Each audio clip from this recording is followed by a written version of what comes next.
What's up, everybody? Welcome. Hey, guys.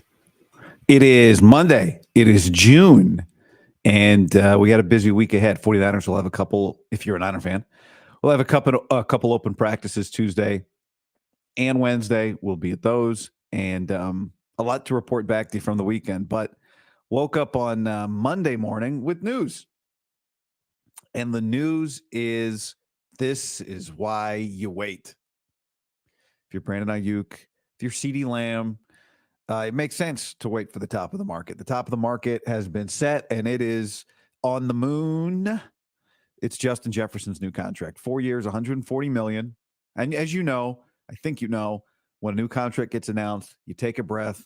You go, let's see the real money. Amon-Ra St. Brown's deal was that way, right? Amon-Ra St. Brown's deal gets revealed. People go, oh, my God. He's making $30 million a year. He's one of the highest paid receivers in the league. And then you see that his full true guarantee was $34.7 million. And it's a fine contract. It's a fine contract, but it's not a receiver market resetting contract. Justin Jefferson has a contract so big that the question today will be, did that reset the market? Or is it just an insane outlier that no one will touch? 4 years, $140 million. Okay.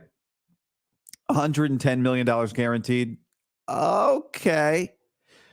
$88.7 million fully guaranteed, making Justin Jefferson the highest paid non-quarterback in the NFL. If that category sounds familiar, it's because for less than a year, Nick Bosa held the crown as the highest paid non-quarterback in the NFL. So if you are a Niners fan and you only follow the Niners and you're not a big salary cap person, you at least know enough to know that when Nick Bosa signed, it was a big deal. Well, Justin Jefferson just topped that. And so Brandon Aiyuk and his agent go, see, this is what we were waiting around for. So did his asking price just go up? Yeah. Did his getting price just go up?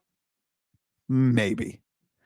His asking price, even if it goes up, to me, it goes up in the realm of the other guys that are making around, $30 million a year. The AJ Brown contract of $32 million a year, 84 total guaranteed, and $51 million fully guaranteed. That was previously the target, I'm sure, for Brandon Aiyuk. And now it becomes maybe a more real target for Brandon Aiyuk. This Justin Jefferson contract ain't the target. I'm going to put up on the screen for those of you watching on YouTube. And by the way, if you're watching on YouTube, hit that like button, subscribe to the channel. It helps the channel out. It makes you like a mini sponsor. You're not giving money, but you're giving your social proof, your approval. So that helps. If you're listening to the podcast, I've begun thinking about this next Hey Guy mailbag. If you're listening, get in and help by going to Apple Podcasts, 5 stars, leave a review. In that review, instead of leaving a review, you can leave a review, but put a question. And that's how you get in the mailbag. All right. For those of you watching on YouTube, I'm putting on the screen. I am putting on the screen, if I can figure it out. Okay. I'm putting on the screen the fully guaranteed contracts in the NFL for receivers pre-Justin Jefferson. All right. If you're listening, close your eyes or keep them open. But $84 million in true guarantee for Justin Jefferson. The next highest full/true guarantee, whichever word you want to use, same thing, is $52.5 million for Tyreek. $52.5 for Tyreek. 88.7 for Justin Jefferson. That's a massive jump, right? Tyreek's is actually, besides Jefferson, had held strong. It held strong. It was still more than AJ Brown's. It was still more than Calvin Ridley's. It was still more than Jerry Jeudy's by a healthy margin. Jerry Jeudy signed this year $41 million in full guarantees. Michael Pittman, $41 million in full guarantees. So those are the real numbers. The group here is still going to be the thing that affects the Aiyuk contract more than the Justin Jefferson deal, in my opinion. Okay. The Jefferson deal gets signed. It's humongous. It's just like when Deshaun Watson signed and everybody went, oh my God, all these guys are going to get, and then they didn't.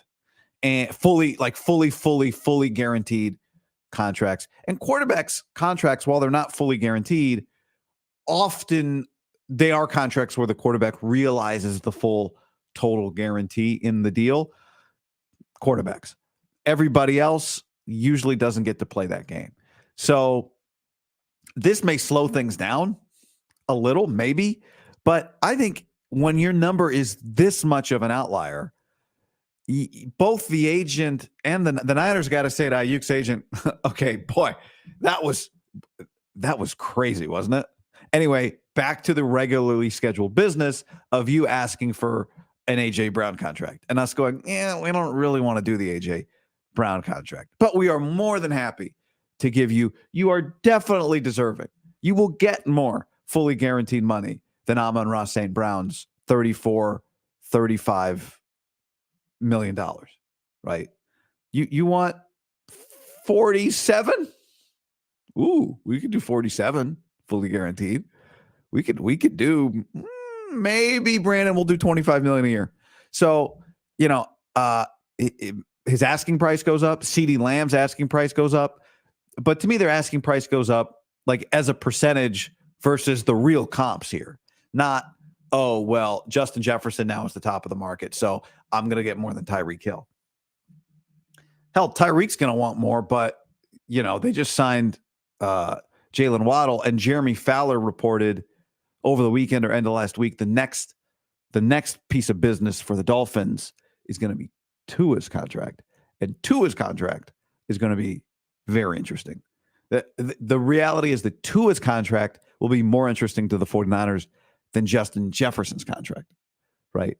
Because Tua's contract is not going to be some sort of extreme outlier, and the Brock Purdy deal is coming up. So now you look at all this, with the understanding of what Michael Lombardi said end of last week.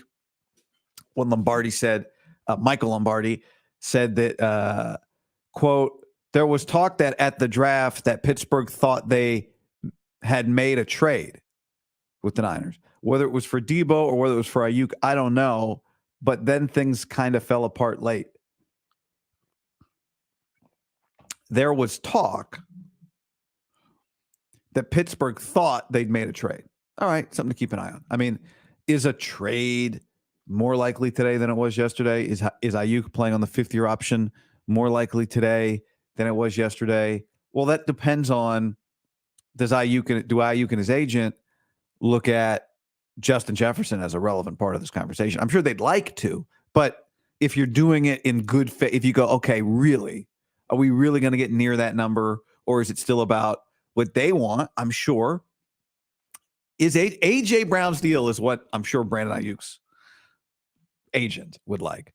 And, I've said in recent weeks that my percentages I haven't done the full redo on the percentage breakdown, have gone down on fifth-year option and up on extension. But, this is the kind of thing that if the agent and the player decide that they want to put too much stock in Justin Jefferson's deal, then it can create a scenario where those other things become more likely. But like I said, this thing is such an outlier now. This Jefferson contract is such an outlier that I really do wonder how much of an impact. Maybe the asking price goes up relative to the other people around 52, 51, 46, like those deals. But you're not suddenly asking for $60 million fully guaranteed. If you are, then I'd be surprised. I'd be surprised if he's asking for that much more. But I do think you go, hey, look, now the franchise tag is going to cost you more next year if you were to have me play on my fifth year and then tag me, that sort of thing, which is not a realistic scenario. But, that'd be one thing you say, okay, Niners, you still have the leverage over us on the fifth-year option, but just keep in mind the leverage next year where you could still tag me, that gets more expensive now because the average of the contracts just went up based on Justin Jefferson's deal. So, I think we're talking about a marginal increase here, but there was already, part of the delay had to be Aiyuk waiting for this guy. Part of the delay had to be Aiyuk waiting on CeeDee Lamb. And as we know, the Niners are, they're never in a rush on these things. All right, let's look at some of the comments on this topic. Last Second Sports. Jesse says Waddle and St. Brown is the range the Niners are probably in, rightfully so. And Aiyuk may want more, which could be the holdup. I think St. Brown from a player comp standpoint, it's the appropriate place. Like, Amon-Ra St. Brown is a terrifying player. He really is, I think. And I said that going into that game, like, God, this guy terrifies me. From a production standpoint, he's a very productive player, and I think may get even more productive. From an average annual value, number 2, he's making $30 million a year. You go to the top of the market. The problem with Amon-Ra St. Brown's contract for me, if I'm Brandon Aiyuk, is his full guarantee is $34.6 million. That's more than $5 million less than Deebo Samuel's full guarantee. If I'm Brandon Aiyuk, I'm not taking less than Deebo Samuel's full guarantee. So now we get into the other player that Jesse mentions here. Jalen Waddle. All right. We're in a similar spot there. So, Jerry Jeudy at $41 million fully. Like, I think I understand if you're the Niners saying, yeah, Amon-Ra St. Brown, that's reasonable. And I understand if you're Aiyuk going, okay, but I'm not taking a penny less than Deebo got. I'm not taking a deal that's been done for a guy that has less catches than me on this team and will not be on this team as long as me. If I do this deal, the one day I'm going to look around and Deebo's going to be gone and Kittle's going to be gone and McCaffrey's going to be gone. Trent Williams is going to be gone. Okay. And it's going to be me and Ricky Pearsall and Jacob Cowing and Isaac Guerrero. And you're going to be paying Brock $50 million, and you're going to need me to catch 90 balls. So I'm not taking less than Deebo. That is a convincing argument also to me. Andre says JJ will make a ton of money and his numbers will go down getting the ball from some overhyped rookie or a backup in Sam Darnold. They won't even snip the playoffs. Well, his numbers will go up this year because his numbers were down this year because of injury. He only caught 68 balls. But they better be right about Justin Jefferson. I mean, maybe they felt they didn't have a choice. They better be right about J.J. McCarthy. I'm hopeful because I think they have a good coach. I'm not a huge J.J. McCarthy guy. And if you saw my conversation a few weeks ago, I disagreed with Chris Sims' assessment that J.J. McCarthy is going to be taking Sam Darnold's job early in the year. Like, I think the Niners will be facing Sam Darnold early in the season. Sam Darnold. By the way, Sam Darnold, you talk about a guy who waited and couldn't find a good spot, and he's on the Jets, and he's on the Panthers, and then he gets to the Niners, and the Niners have been riddled with quarterback injuries, and finally this is going to be the play. He's going to play like 4 or 5 games. Doesn't, but lands in a place with a good coach, good talent, a couple really good receivers, good tight end, and in my opinion, a quarterback that isn't about to take his job. So if you were among the people who went to 49ers training camp last year and said, you know what? I've never historically been a big Sam Darnold guy, but I got to tell you, watching Sam Darnold, there's something here. I'm raising my hand for those of you who were just listening. And then those of you who just listen, I met a guy this weekend, Avery, at the Roark store on 4th Ave in Berkeley. I don't know how to pronounce the name of that place. Roark. And he says he's a podcast listener, does not watch the young guy, listens. I think that's what he said. He could have said he watches. I don't remember now, but pretty sure he said he listens. Anyway, if you're on 4th Street, go into the Roark, ask for Avery, and ask for the employee discount. All right. But if you were among those people with Darnold, like I was, now's the time. If you're ever going to prove it, bro, if you're ever going to prove it, now's the time. You got Justin Jefferson healthy and happy. Invader 49er says, I'd venture to guess that Parag Morate, his numbers, are 26 mil APR and 55 mil guaranteed. If he wants anything more than that, he'll have to play on the 5th-year option and expect a tag and trade in 25.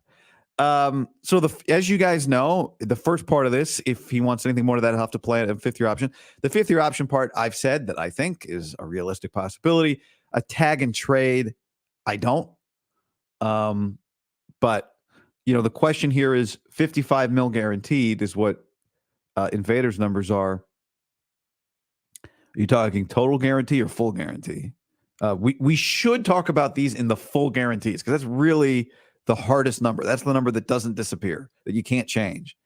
And 55 in full guarantee would be the second highest to Justin Jefferson. That would top Tyreek. That would top A.J. Brown. If you're talking total guarantee, 55 million puts him behind Debo. Again, if you're Aiyuk, I would understand.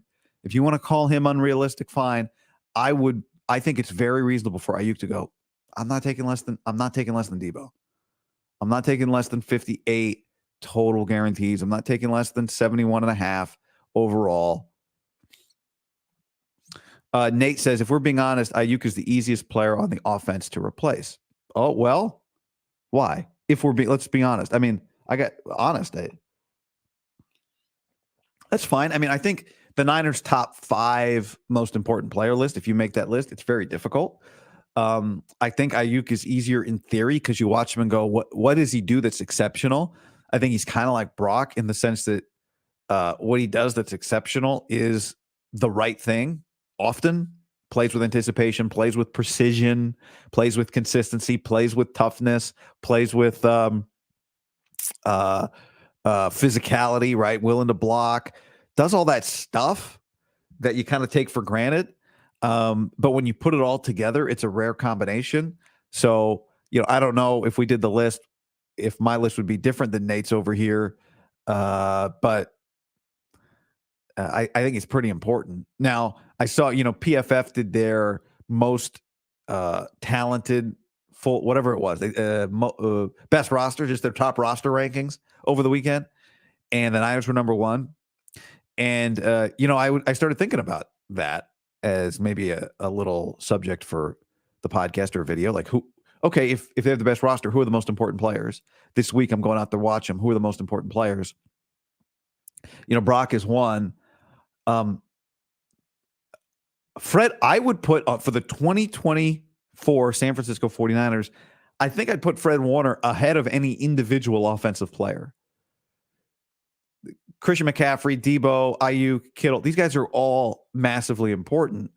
But because you have a lot of them, losing one of them while it hurts is less devastating, I think, this year than losing Fred Warner, given that you have no Dre Greenlaw. So I'd put Fred maybe number 2. Maybe 2, Bosa or Fred. You put Trent. I mean, you could get to 5. You could go Brock, Bosa, in no particular order. Brock, particular order, quarterback. Trent Williams, Fred Warner, Nick Bosa, top 4. We get to 5 without an offensive skill guy, right? You could. Like, we could debate it, but that's a realistic list. That's a real list. In part because there's not another left tackle. There's not another edge rusher. There's not another linebacker in the vicinity of those 2 guys in terms of value. All right, you lose Aiyuk. Okay, if you're like me and you think Ricky Pearsall could be a good player, then okay. You're going to drop off, but you supplement it. You get your coach is a genius, right? Supposed to be a genius. I actually think he's excellent. But it's his job then to fit some other pieces in, that sort of thing. So I'd put Warner probably 2 or 3 on that list. But it doesn't mean that Aiyuk is easy to replace. I don't think he is easy to replace. I think if you went, all right, well, you just drafted Ricky Pearsall, so let's give this guy a shot, I think you'd be pretty disappointed. And I think Ricky's good. But I've said this for a few weeks. Being optimistic about a player like Ricky Pearsall or Jacob Cowing or one of the running backs is different than really seeing the player produce in the biggest moments consistently. Can you really do that? There's a big gap between I think you can do it and you've proven it to yourself, to your team, to your coach, to your fans, to the league. You know, I went to two, not one, but two Giants games this weekend. I went Giants-Yankees Friday night, saw the Empire Strips Back on Saturday night. That is a show. And then saw Giants-Yankees again on Sunday. My wife's a huge Yankee fan, and we had good seats both nights. And Aaron Judge got booed, and Aaron Judge proved that he can hit home runs at Oracle Park. Sunday was as good of a day, just like beautiful sun, a little bit of breeze. It was gorgeous. It was perfect. Friday was also just about a perfect night at Oracle Park. Aaron Judge proved he can hit at Oracle Park. And it made me think, wait a second, did we ever get to the bottom of that silly, fake, clearly fake, definitely staged Aaron Judge video from his free agency tour when he was in the hotel lobby of the St. Regis, and somebody happened to stumble across him and was like, oh my God, Aaron Judge, what are you doing here? Did we ever do an investigation on who planted that video, who was behind that camera, and what that was about? I have theories. If they're not even half-baked, I feel good about them, which is why I don't share every one of those theories here. But I've got theories on that. Anyway, yesterday, the Giants, if you're not a baseball guy, the Giants have a closer named Camilo Doval who throws really hard and is a little scary. And I said I was sitting next to a season ticket holder, and I said, who makes you more nervous, Doval or Brian Wilson? And he laughed. He's like, oh, good question. But then when we talked it out, you recognize it's not even close. Brian Wilson, for those of you who are not baseball fans, was the Giants closer for some of the biggest games in the franchise's history and was mostly excellent. Now, you'd ride a little roller coaster with them, but with the exception of like Trevor Hoffman and Mariano Rivera, you ride a roller coaster with just about every closer. And even though it was kind of funny to joke about like who makes you more nervous, Camilo Doval or Brian Wilson, the reality is that Brian Wilson had earned so much more trust than Camilo Doval or whoever your hard-throwing, young, will he or won't he ever actually lock down this spot closer is. And that's how I look at Aiyuk, too. A little different because he's not a roller coaster. But you go, oh, well, they drafted Ricky Pearsall. Must mean they're ready to make a move. Yeah, I mean, maybe in 2 years, if Ricky Pearsall turns out to be a good player. Oh, they added Jacob Cowing. They've added depth. Maybe they're going to make a move. Maybe in 2 years, if Jacob Cowing turns out to be a reliable and a good player. But, like, you don't draft that guy and then immediately go, done. Did you see that ball he caught on Ambry Thomas in voluntary OTAs with half of our Pro Bowlers not in uniform or present? Must be ready to trade Brandon Aiyuk to the Steelers. That'd be insane. I mean, now if you're right about Ricky Pearsall and he's a Brandon Aiyuk replacement, then it'd be a wild risk that you get a ton of credit for, but it'd be kind of insane, right? It wouldn't be insane next year if Ricky Pearsall's like, oh shit, he just got 45 balls as a rookie. No one saw that coming. He may not get 45 targets, let alone catch 45 balls this year. So, you know, it's easy to kind of replace these guys because you see a guy who kind of moves like a pro and jumps like a pro, and people say he's a pro. But is he a pro? Like, is he a pro in the NFC Championship game? Is he a pro when it's win or your season's over? Is he a pro then? These guys have a lot to prove.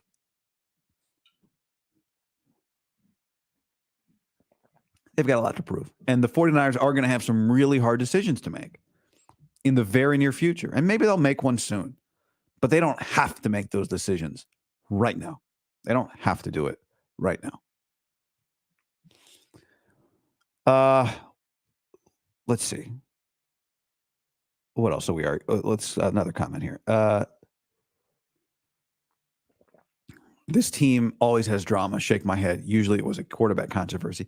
Every year, it's incredible. I appreciate it. Everyone's worst nightmare says baseball emojis, sleeping emoji, and then the word later. My guess is this person is actually still here. Eric says the Empire does what now? You heard me. It was not a feature film.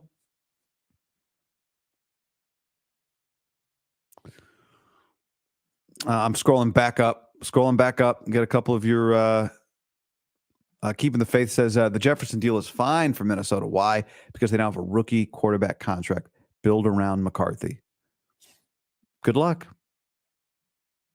If they got the right receiver, then it's fine. If they don't, then it ain't. Pete, here's a comment from Pete. Pete says Niners threw the least amount of balls in the NFL last year. Doesn't make sense to pay Brandon Aiyuk $30 million. I disagree a little bit with this line of thinking. The Niners do throw less than everybody, but their passes are more important than they throw less, which means the times they do throw, they better be on point. The receiver better be in the right place. They better get the 7 yards, the 8 yards, the 11 yards that Shanahan needs out of the offense. So just think about fundamentally, when you think about that stat, the Niners throw it less. Think about sitting back and watching them play. Okay. When you watch them play and it's time to throw the football, do you think, man, these passes aren't as important? They don't throw them as much. Don't all of their passing plays feel vitally important? Don't they end up in a lot of games where the receiver really matters? Don't they end up in a lot of games where what the quarterback does with the football really matters? So I think when it comes to looking at, some of Brock's stats, the amount of times the 49ers throw the ball, it's a part of the evaluation. I think the flip side of it, if you're Aiyuk, you go, look, we never throw the ball. So we should talk about the percentage of targets I get and the percentage of the offensive pass plays that I get the ball versus the raw number of receptions that I get, right? The percentage of plays that I make that are really important. It's just as high as CeeDee Lamb or Justin Jefferson's percentage. So it doesn't really change the way I value the 49ers players. And I don't think it should change the way they value. Well, we don't throw it that much, so we can get away with lesser receivers.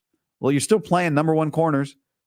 You still got pass rushers. You still got to get open, right? I mean, now you could argue in the Super Bowl nobody did get open, and so they need better receivers. If you want to make that argument, that's a fair argument to have. But I see this a lot. Pete, you're not the only one. They don't throw it much, so the receivers aren't that valuable. Just imagine yourself watching. Go watch a game back. Go pick any Niner game from last year and go watch it. And go, do I think the receivers matter today? Do I think what Brock Purdy throwing the football, does that matter today? I think it feels like it matters a lot, like a ton.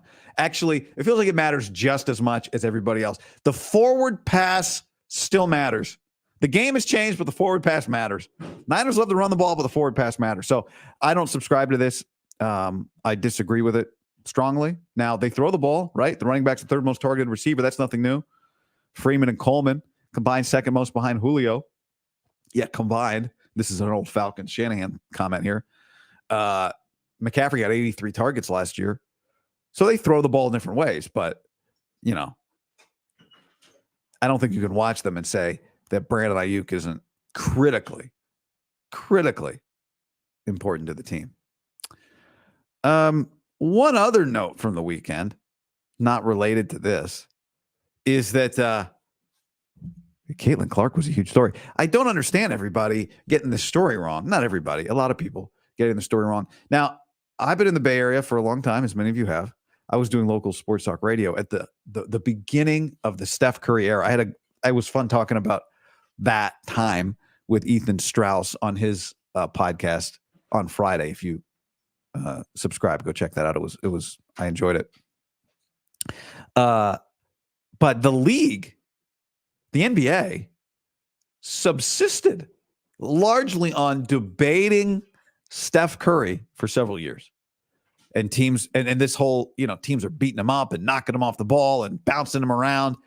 And are they being too rough? Does Steph get treated unfairly? Does Steph get his love? Does Steph get his respect? Carried the league. Not solely. I mean, LeBron, all this other stuff. But debating Steph Curry was one of the best things the NBA had for a long time. Steph Curry winning championships actually hurt the NBA in a way because you couldn't debate him anymore. I'm like, he's got 4 titles. I mean, what are we really arguing about? When he had 1, you could debate it. Like, this guy can't It's a kind of a fraud, all-time great. You put him on another team, he wouldn't be able to carry him. If you didn't have Draymond to defend him, they went. Then he won 4. He just kept winning them. You're like, oh well, shit.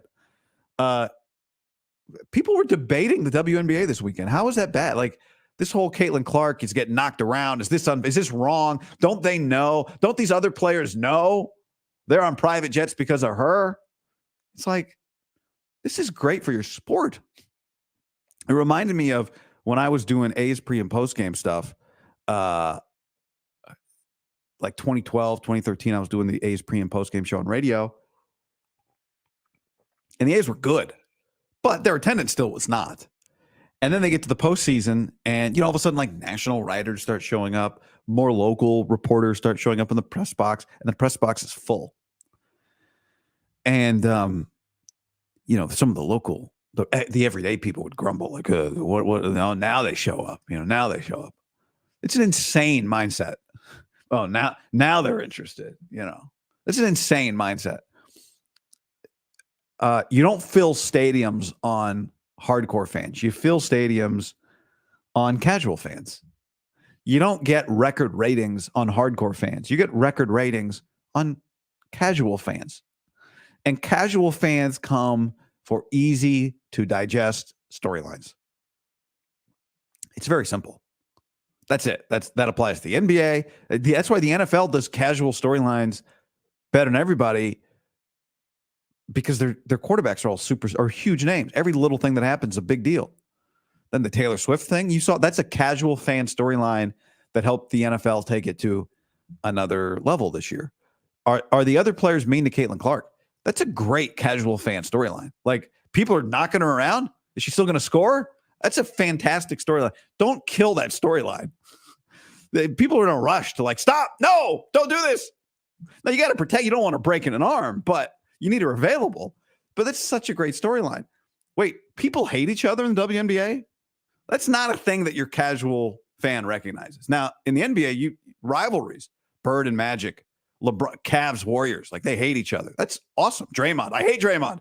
Think about Draymond. I hate Draymond. That's all you need to know to have watched a Warrior game and have a take, because I hate Draymond. So you need people to take sides. Pro Caitlin Clark, anti Caitlin Clark, whatever that means. Great for business. Great for business. You should amplify it, not hate it, especially in June.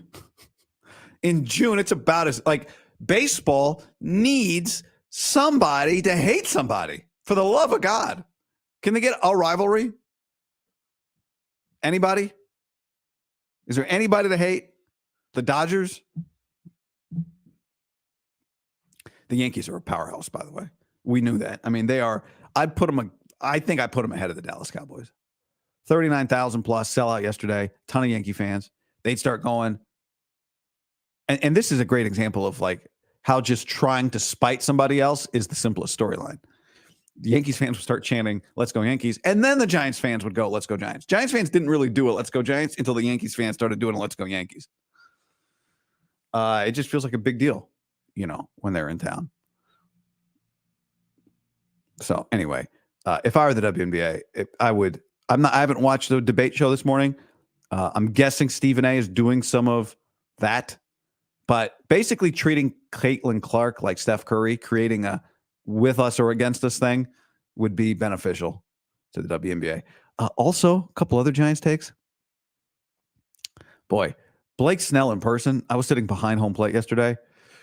He touched 96 when he faced Judge, but not the most dynamic watch.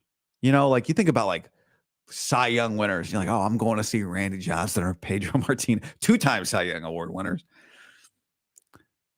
He's 20 pitches an inning and leaves with an injury, and I was one who loved Rennell as the public address announcer. The new PA announcer, she's not Rennell because nobody the thing about Rennell as a public address announcer was you could always hear her smile. You could hear it. You could hear a smile in her voice, but it was never cheesy. She was excellent.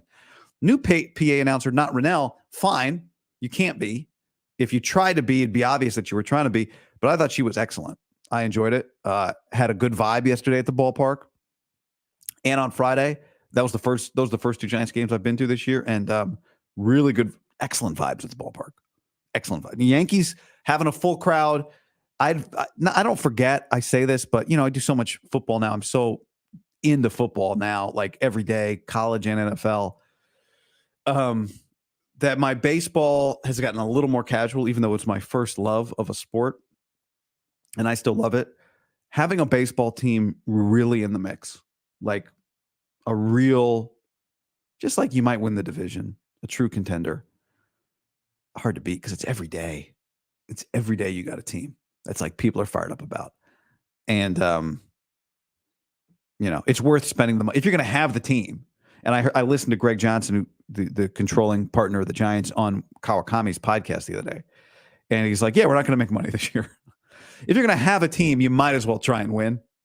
And we'll see if they do that this year either. I mean, the Wild, they're under 500 by a couple of games, but because when you have it, it's pretty special. They don't have it now, but I've been around it all those World Series years when they had, well, I wasn't around them in 2010, but I was around the AAA team when they had all those guys coming up, and then around them all the time in 12 and 14. And, it just, if baseball's every day. So when you have something special, it's every single day. It's great. It's really great. All right. On that note, we're off and running. Have a great week, everybody. We'll be out at Niners Tuesday and Wednesday. Whatever else is happening, we'll be talking about it here. Hit that like button, subscribe to the channel, podcast, leave a review, 5 stars. Thank you very much. And I'll talk to you all soon. Later, everybody. Bye.